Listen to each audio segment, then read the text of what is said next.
ஒரு ஊர்ல அண்ணன் குருவியும் தங்கச்சி குருவியும் ஜாலியா ஃப்ரெண்ட்ஸா விளையாண்டுக்கிட்டு இருந்துச்சுங்களாம். அதுங்க ரெண்டும் ரொம்ப ஜாலியா விளையாண்டுக்கிட்டு இருக்குதுங்க. அப்போ தங்கச்சி குருவிக்கு ஒரு ஆசை. உடனே அண்ணன் குருவிட்ட கேக்குது, அண்ணா, எனக்கு எங்கயாவது வெளியில போய் விளையாடணும் போல இருக்குண்ணா.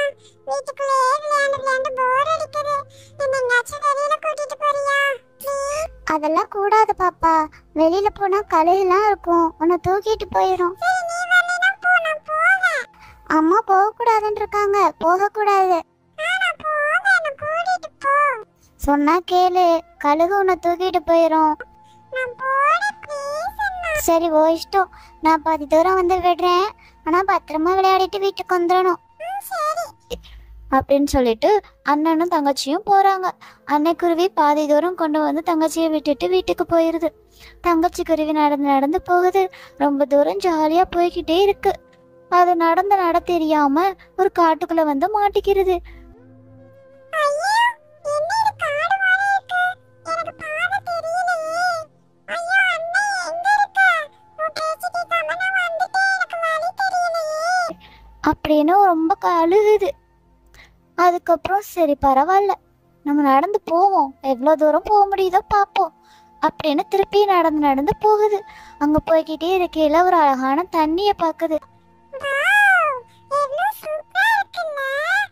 தண்ணி, தண்ணி. அப்படின்னு அந்த தண்ணியில விளையாடுது. தண்ணியில மீன் மாதிரி நீச்சல் அடிச்சு விளையாண்டுக்கிட்டு இருக்கு. ஏய் ஜாலி தண்ணி, நானும் தண்ணியில நீந்திக்கிட்டு இருக்கேன். அப்படின்னு ரொம்ப சந்தோஷமா பாடிக்கிட்டே அது விளையாடுது.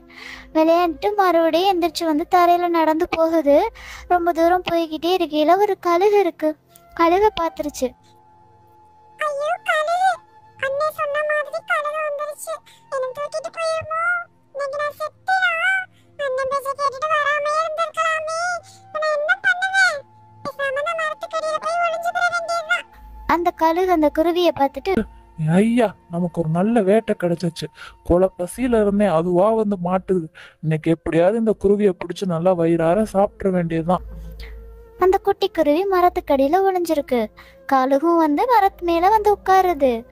ஐயோ, என்ன மரத்து மேல வந்து உட்காருது? அப்ப இன்னைக்கு என்ன தூக்கிடுமா? கழுகு ஒரே நிமிஷத்துல டக்குன்னு அந்த குருவியை தூக்கிட்டு போயிருச்சு. இதுல இருந்து என்ன தெரியுதுன்னா, நமக்கு நல்லது நினைக்கிறவங்க என்ன சொன்னாலும் நம்ம கேட்டாகணும். நம்ம வயசுல பெரியவங்க சொல்றதையும் கேட்கணும். Thank you. Subscribe to our more videos.